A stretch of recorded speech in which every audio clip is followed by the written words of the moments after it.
Alrighty, hello friends, welcome in to Talking Sports at Work. I am Derek Pursley, as many of you probably already know. I am your host, and so look, today I am doing this video episode, which is what we're going to be doing now moving forward, and mostly I'm on here today because I know I haven't been around a lot in the last few weeks, and I wanted to provide some updates as far as the podcast, the YouTube channel, and I guess my personal life, because those are all intertwined, and just let everybody know what's going on and what to expect in the future. So just up front, I'm just going to be honest, like July of this past year, today's August 1st, thank God, because it's been one of the worst months, or at least most challenging months, most stressful months of my life. So I don't even know where to begin, but so you guys know the premise of this show initially was it's called Talking Sports at Work. I was talking about sports as I was working, as I was driving, because I was driving for a living. Well, I'm now no longer doing that job. Our station closed, and I had the opportunity to continue elsewhere at a further station, but I knew I was going to move on from this eventually anyway, and they offered a severance package, so I took it. So anyway, I've talked about that I think already, but that officially came to an end a couple of weeks ago. But prior to that, my mom also passed away, which is the rest of the stuff really doesn't even compare. I was feeling like this was one of the most stressful periods of my life, because my ex-wife was out of town a lot for a while, and she was always the one that picked up the kids. Even they stayed with me most of the time, but she still picked them up from school, daycare, whatever. And so that was difficult, and I'm trying to find a new job. I still hadn't at that point really found anything, and it was just like everything's piling on me at once. And then I say some shit like, this is the most stressful period of my life, and God or the universe is, or whatever, is like, yeah, guess what, watch this. And so my mom passed, so it's been like 3 weeks ago now. And so all the funeral planning and the financing and all of that, which many of you know me personally, or some of you, I guess, some of you listening, watching, that was on me, as well as just losing the person that was, she was my mom. She was the one person that I could always talk to, for a lot of my life. She was probably my best friend as well. And so I'm not trying to, this is not supposed to be like a pity party, feel bad for me. I'm just giving you guys an update on why I haven't been around and where things currently stand. But yeah, and also on top of that, there's really nothing to talk about. I mean, basketball season had ended, football was still several weeks out, and so I just didn't really feel like doing the podcast or anything. And then again, like I said, the premise of the show, I guess, is changing in itself. Although I don't know that I can change the title at this point. It might just be one of those titles that doesn't make any sense anymore. But I've been doing it for a while. It's not like it's really blown up, but we've got some listeners and some viewers and some people, and also so there's some good news mixed in here, especially recently, because I did start working for Titan Sized via Fansided. So look for HDW Pursley. That's my writing name. I guess I just thought that sounded more like a writer. I'd always kind of planned on going by that as a writer. Derek doesn't really sound like a writer for some reason to me. But anyway, so yeah, I've got some articles already on there, got some more stuff coming up, going to continue that. I'm also not quite as actively, but also covering the Falcons for Fansided on ATL All Day. That actually started because of a little bit of a mix-up, but I said, I could take on, I could do both, and so I have been. And then also, I'm starting another full-day job, full-time job, working for Meta, doing some AI stuff. That's supposed to start next week. That's still sort of up in the air as well, because we're waiting on some, I guess, background check and all the onboarding stuff, and it really happened all pretty quickly. I just got, I didn't even apply. So a recruiter reached out to me just last week, and it was all happening pretty quickly, because they need someone quickly. But I'm supposed to be starting that next week, so that's going to be changing things. But it's going to also mean that I'll be at home, I'll be in front of the computer, I'll have the opportunity to do this more. And I think just getting back to some level of routine and regularity, and I mean that's important to me. Like I didn't used to be that way, but like habit and structure and all that, especially since I've had kids, has been very, very important to my sanity. So getting back to something like that over the next week or two, or however long, will really be a good thing. So yeah, hopefully all that goes well, and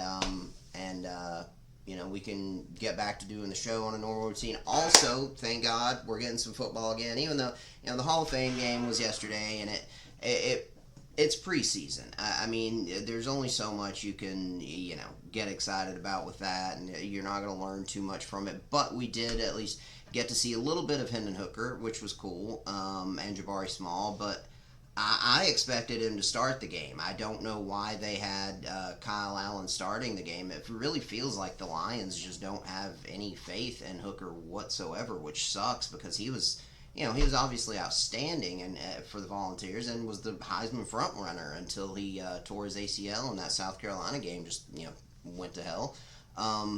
But yeah, I don't know what that's about. Like, he didn't play particularly well, but he's out there with the practice squad guys and guys that will not make the roster, and it just felt like especially given that Trey Lance on the other side got the opportunity to start for the Chargers and played really well.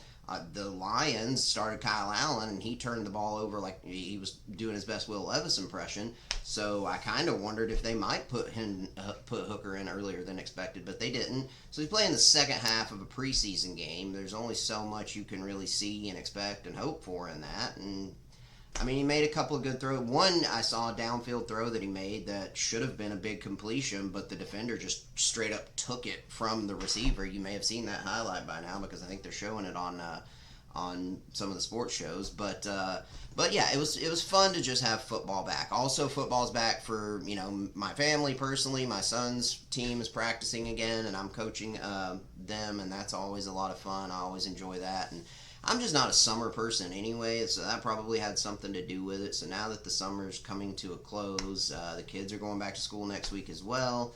And also my little baby girl, she's the last one that I had in daycare. She is starting kindergarten next week, and I think I'm kind of in denial about that, just with everything else that's going on. It's like I can't really handle any more. But we do have a whole meet and greet thing with her school today, here in just a few hours, so...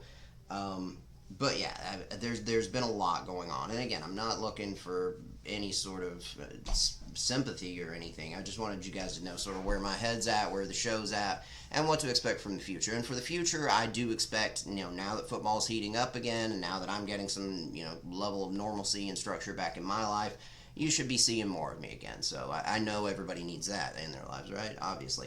But also, I wanted to mention, keep a lookout on Titan Size. Check out my articles. And, I thought about maybe doing some, if possible, I would like to try to, when I write an article, maybe do a podcast episode that sort of ties into it.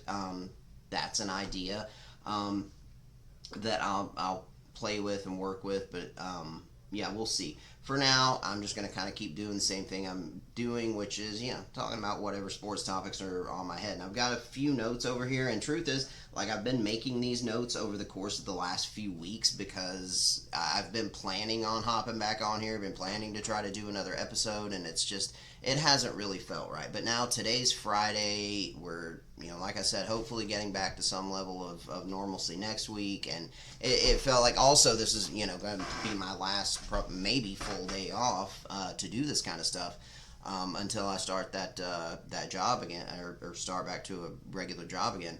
So, but yeah, that even still, like I said, even when I start back to work, I'll still have plenty of time to do this because I will be working from home at that point. So anyway, I'll take a quick break and then we'll dive into whatever we're going to talk about today. All right, I'll be right back.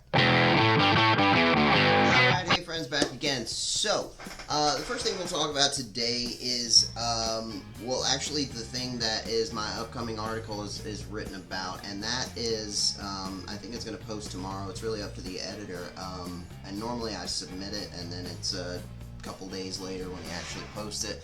But the premise is this a make or break year for Brian Callahan as the Titans head coach? And honestly, I think it kind of is for a number of reasons. I mean, one, look, I don't like to be necessarily the pessimistic fan. That's not, I mean, that's normally not how I want to be. But, you know, when your team earned the number one pick by winning 3 games last year, it's hard to not be. You know, it's hard to have watched every game last season and come away, you know, with a ton of optimism. Now, obviously, there is one big reason for optimism this year, and that's Cam Ward. And really, that's going to determine the season. I said the same kind of thing last year, before the season started, about this entire year is really going to be about 2 things, and that's finding out, do we have the quarterback and do we have the coach? Both were first-time starters, although Levis had started a handful of games at the end of the previous season, but you know, that was going to be the question. And we came away finding out we definitely did not have the quarterback, and the coach honestly is still uncertain. Now, what he does have going for him is that, I mean, the roster last year was not great. Like, it felt like before the season started, they had done a lot to improve the skill positions. They'd done a lot to improve the secondary, so there was reason to be optimistic. But those critics who, you know, were kind of jumping on Rand Carthon for building the team and spending a lot in free agency and building the team sort of as if we were a playoff contender and like we're trying to, you know, win now. At the time, I said, you know, because I loved the Calvin Ridley signing. I still absolutely do. I liked the L'Jarius Sneed trade, although that one's, we're going to have to see if that's going to work out. Some of the other ones I felt were questionable, but yeah, I mean, it obviously did not work out. But the biggest reason for that, I think we all know, was the quarterback. I mean, I've always said, and you guys, if you listen to the show, you watch the show, you've heard me say it before, the most important things, there are 3 fundamental people, individuals, elements for success for an NFL franchise. And I believe these are in order: the quarterback, the coach, the general manager. We've got a new general manager this year, Mike Borgonzi. I like him. Obviously, I like the Chiefs and, you know, where he came from. We hired Rand Carthon from that 49ers organization, which at that point sort of felt like the standard of everybody was trying to get their front office people, although I wasn't necessarily of that mind. But the Chiefs, you can't argue with their consistent level of success over the past nearly a decade now. So, yeah, I like him, but there's only so much you can know about an assistant GM from another team. So we'll see. And then there's also the uncertainty about, and I've talked a lot about this, about who's really calling the shots. Is it Mike Borgonzi? Is it Chad Brinker? And then another thing that goes against Brian Callahan, and that whether it's fair or not, is the troubling trend that Titans leadership, who I still have very little faith in, have set over the last several years, which is firing a coach or a GM every other year, you know, or every year. I mean, you go back to John Robinson, and that needed to happen, and I'm glad it happened when it did. I stand by that. I'm glad they fired him right after that A.J. Brown Eagles game. That needed to happen, and it needed to happen then to make sure everybody knows you did this. You sent this guy away for a pick that you end up using on a guy that best case scenario turns out to be as good as him. Obviously, Traylon Burks is a complete bust and was cut, I think, last week. And A.J. Brown has helped elevate the Eagles to the Super Bowl. I'm not even going down that road again because God knows how much time I've spent on that over the last few years. But it was John Robinson. The next year, they fired Mike Vrabel. That one I can still harp on a little bit, even though I know I have. That blew my mind. And longtime listeners of the show know that blew my mind. I could not believe that. I still, don't understand the logic behind it. It was a stupid move. It was the wrong move. It it just was. I mean, we'll see how Brian Callahan does, but 3 wins last year, a team that couldn't cover kicks and special teams, a team that was, I think, second in the league in penalties. Those are the sorts of things that you can use to judge a head coach's performance. Because as outsiders, we don't really, or even media people, real media people, there's only so much you can look at to judge a coach's performance. It's not like looking at a player and seeing how well he does on the field, because most of what a coach does is behind the scenes. Most of his work is done behind the scenes, where we're not really aware of all that's going on there. So the factors that you can use are things like, is the team putting forth effort? Are they able to perform well and do the easy things right? Are they disciplined? And all of those were no's last year for the Titans. So all of those go against Brian Callahan. None of those things were question marks with Mike Vrabel. Not one of them. Now, could the offense have been more creative? Now, that was one thing that I did like about Brian Callahan, is even though it wasn't run well because of the quarterback, the offensive line, and lack of skill position talent, I did like the more modern, creative play calling that he brings to the table. I would have loved it if we could have just kept Mike Vrabel like a sensible organization and maybe hired Brian Callahan as an offensive coordinator. He probably would have taken that job. I mean, I know that was his role in Cincinnati, but he was a non-play calling offensive coordinator, and we see that all the time with guys who are with offensive minded head coaches, the Sean McVays or Matt LaFleur's, the guy, the Shanahan's, the guys that actually call the plays themselves, and we see their offensive coordinators go take offensive coordinator jobs somewhere else so they can actually show their play calling ability. That would have been a smart move. Who knows where the Titans would be right now? Now, the only thing you can say is we wouldn't have Cam Ward, so I am very much a believer and very hopeful in him and what he can mean to this franchise, and that's been the thing this franchise has been missing for a very, very long time. So even if Brian Callahan does end up sucking as a coach, and even if even if he is gone in a year or two, at least he gave us Cam Ward. I think so.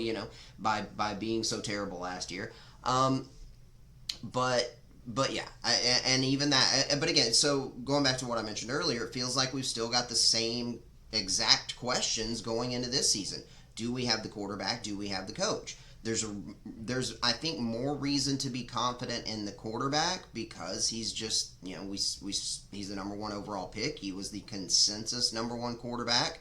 I mean, he wasn't a Trevor Lawrence or an Andrew Luck or anything, but he was the one guy that everyone agreed in this draft is, yes, he is the number one quarterback in this draft, and I'm glad we didn't screw that up and didn't try to trade the pick, didn't try to get too cute with it or anything like they had hinted at, a lot of the media and others.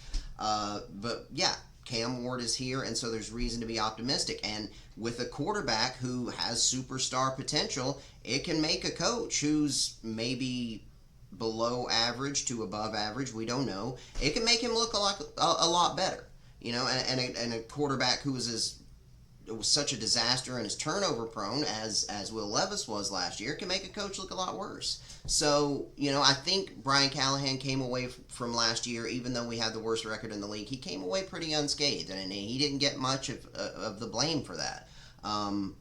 Is that right? I don't know.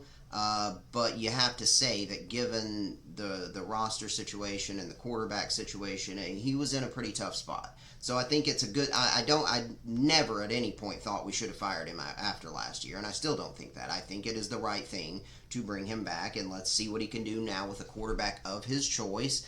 And a rebuilt offensive line, and that's something that I love about what this front office has done. You guys have probably heard me talk about that. I think even though they didn't make a lot of splashy moves, I mean, that's the right thing to do for a team that's rebuilding, and especially a team that's bringing in a rookie quarterback. Invest in the offensive line.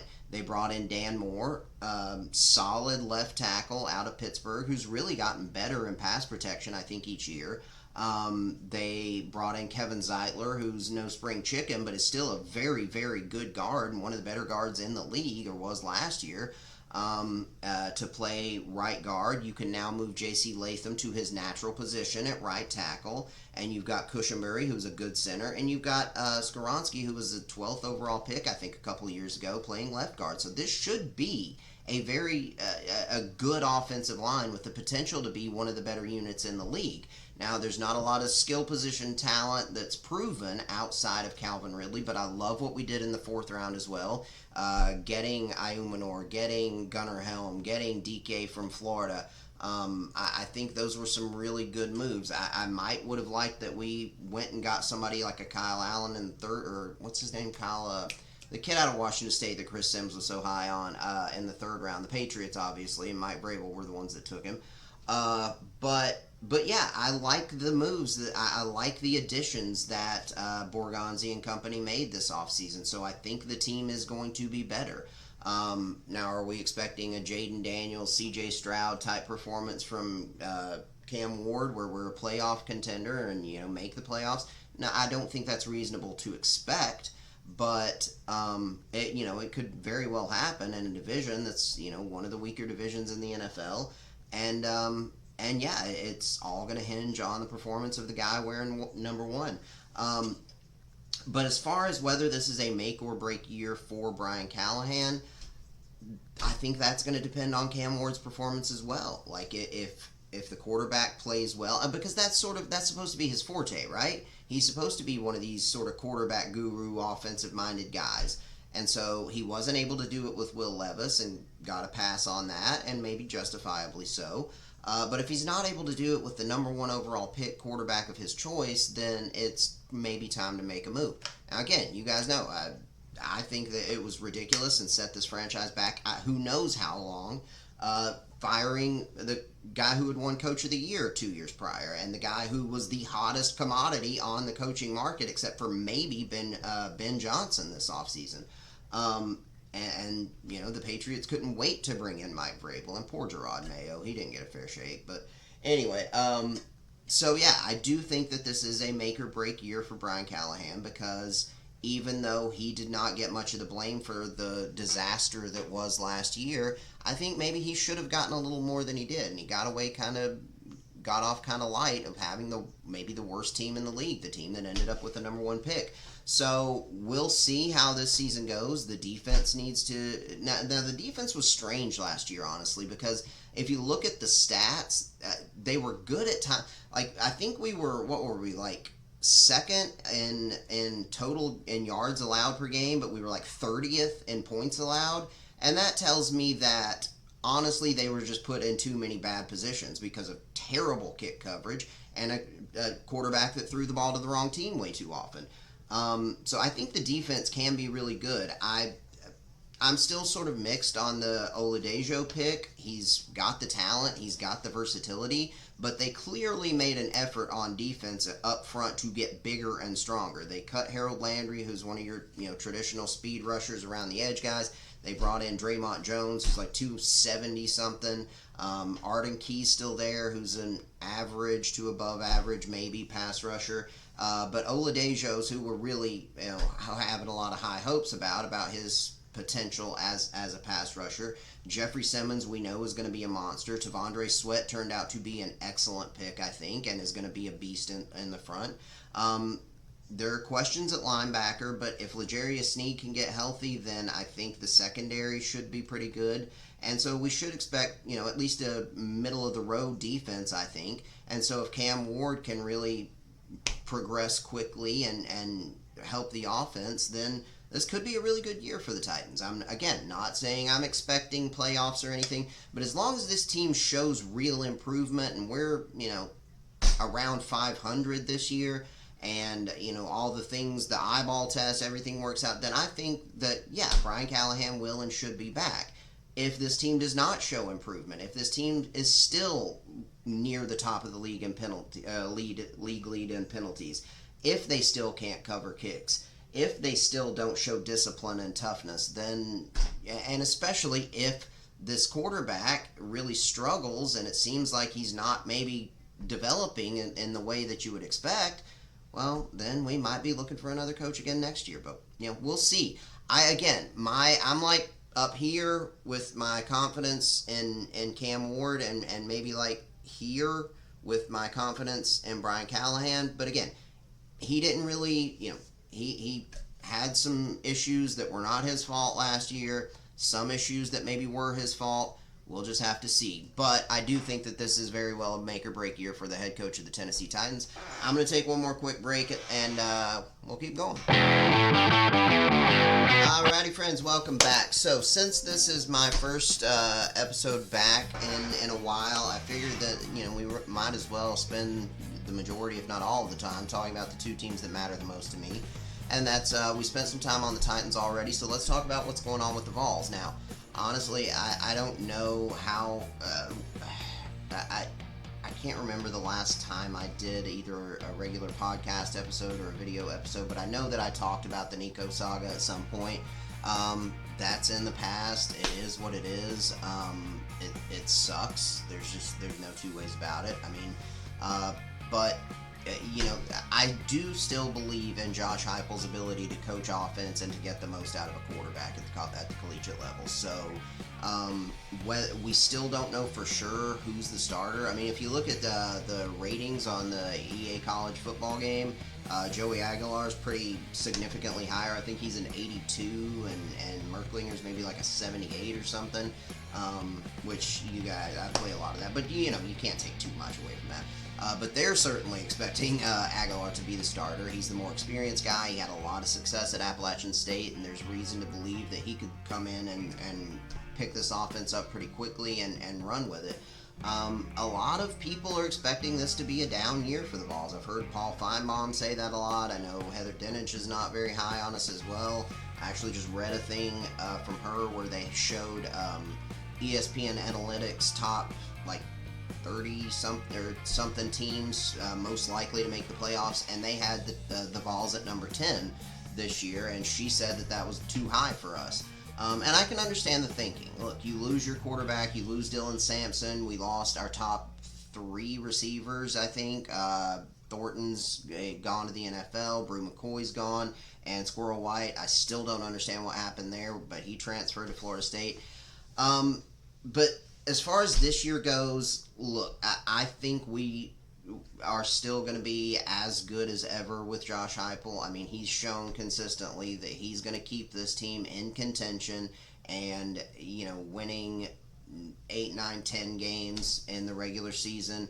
I think the expectation now is to get to that double-digit win threshold given the success we've had, but when you lose your starting quarterback in such a crazy public fashion, it feels like a lot of people are not expecting that this year and maybe expecting it sort of given a pass to this year. But I know fans are not going to be feeling that way. Vols fans are not going to be, just, we'll wait till next season. That's not how this works. But look, what I expect out of this year is, again, I think we'll probably win 9 games. I think we'll probably surprise a lot of people. As far as the long-term outlook for the Vols, though, honestly, I'm a little worried. And this is what I was afraid of. And I never wanted to talk about it before because I almost felt like if I talked about it, it would be speaking it into existence. I'm worried, and I'm not saying I think that this has happened, but I am worried that maybe this is our ceiling with Josh Heupel, who I love. But you guys have heard me say, I know, for the last several years, since that second year when we just blew up with Hendon Hooker and, we're unstoppable on offense, I have said all along, all right, we're already back to where, we believe we should be as Vols fans, at least reasonable Vols fans, where we're in and around the top 10, we're competing in the SEC, we're competing to get to the SEC championship, to get to a national championship. That's where it feels like the Vols belong to me. If we are going to take that next step and become a true powerhouse and get back to, those few years in the 90s when we were, always one of the top teams in the country, then the next step would be recruiting. We have to start recruiting at a level of a Georgia and an Ohio State and an Alabama. if we're going to reach that level. I'm not saying that's the expectation, and I said that all along. That should not be the expectation, but it is the hope. And if we're going to get to that level, then that's what it's going to take. It's going to take becoming a recruiting powerhouse as well. And I think it's pretty clear now that that's not going to happen. We're going into, is it year 5 with Josh Heupel? Yes, I believe this is year 5. And we're still around the same that we have been throughout the last 4 years. You know, we're one of the top 15 teams in recruiting, but we're not one of the top, certainly not one of the top 5.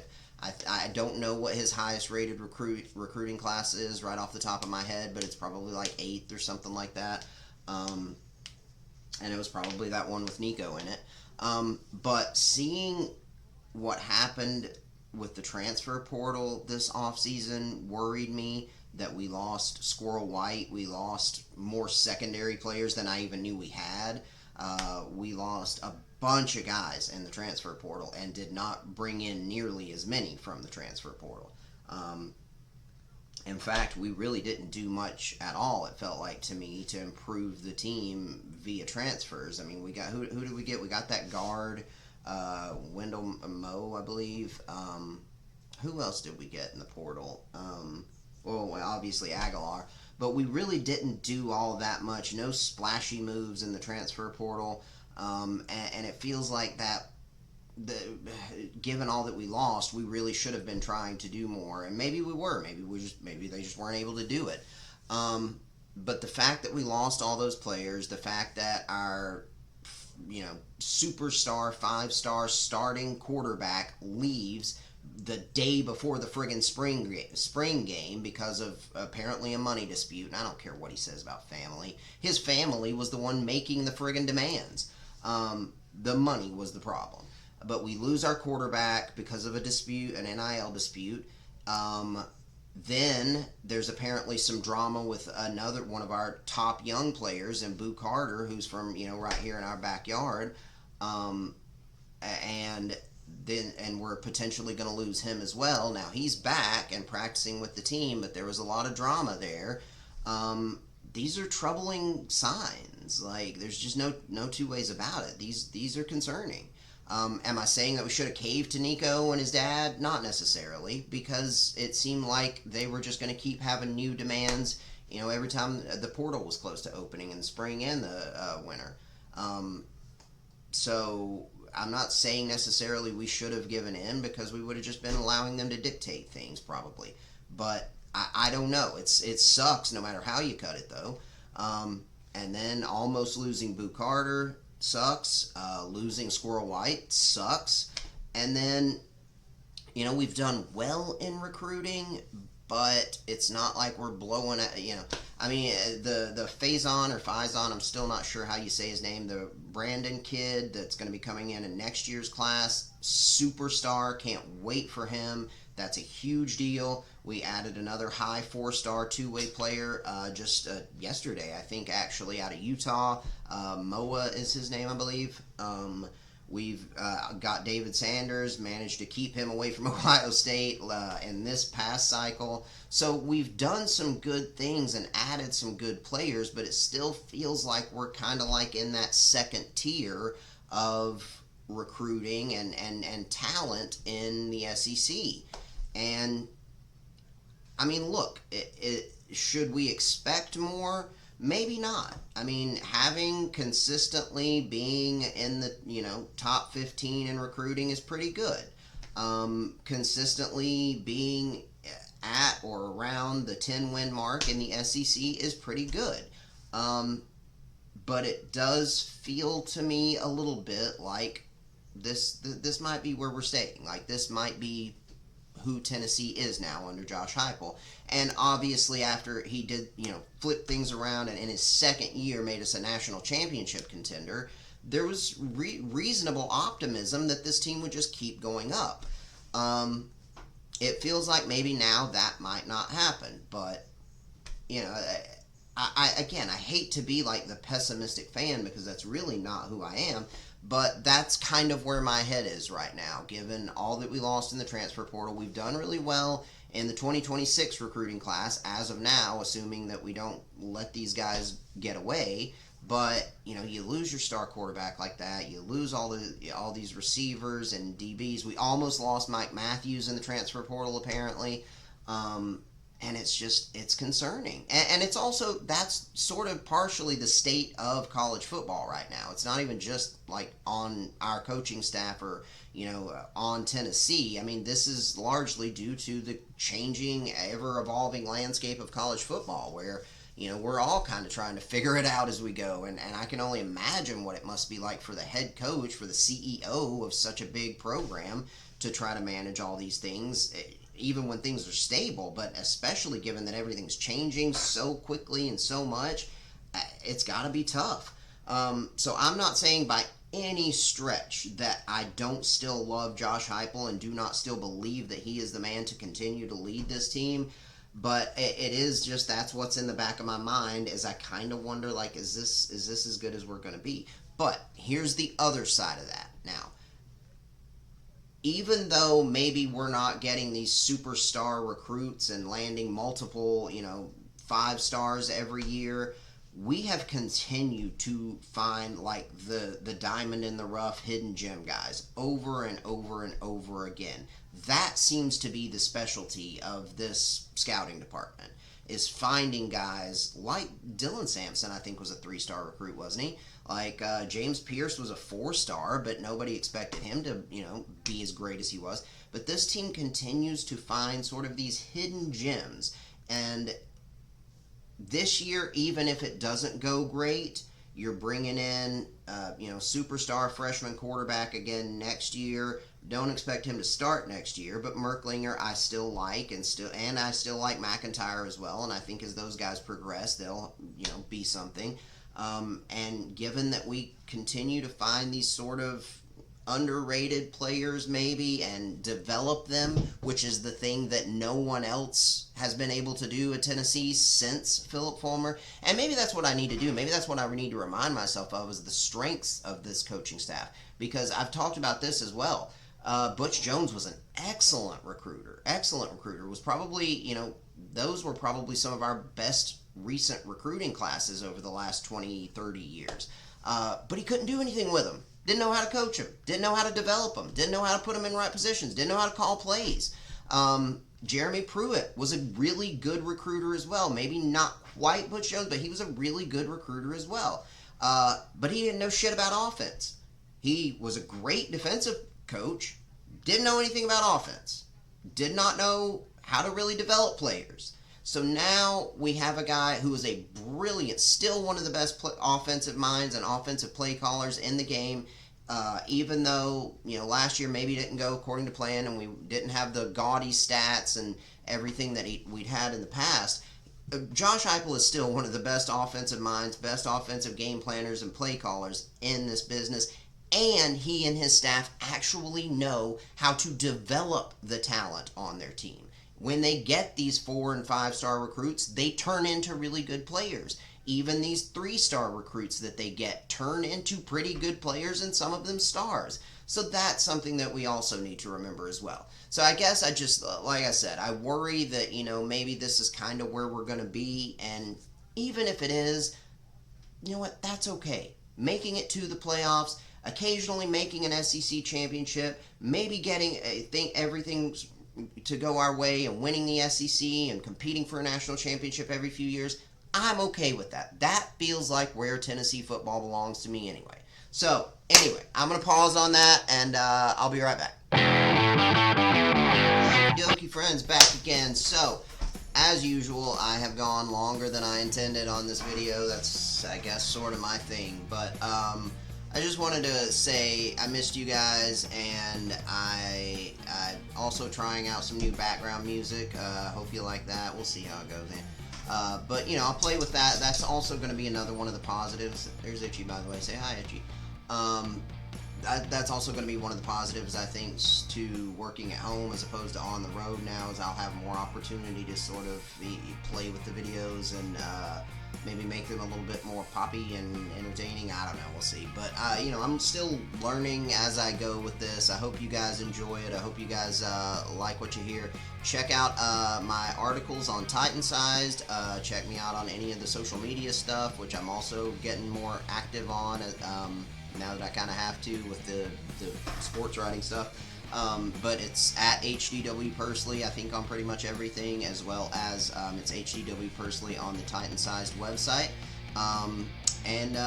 Yeah, I'm gonna go ahead and call it a day for now, and probably gotta start. I gotta start getting ready to go round up kids pretty soon. So I hope you guys have had, God, I hope you've had a better July than I have. I hope you've had a great summer, and boy, I hope you're as excited as I am that August is here and that football is nearly upon us. So I'll talk to you again soon. All right, love you, bye.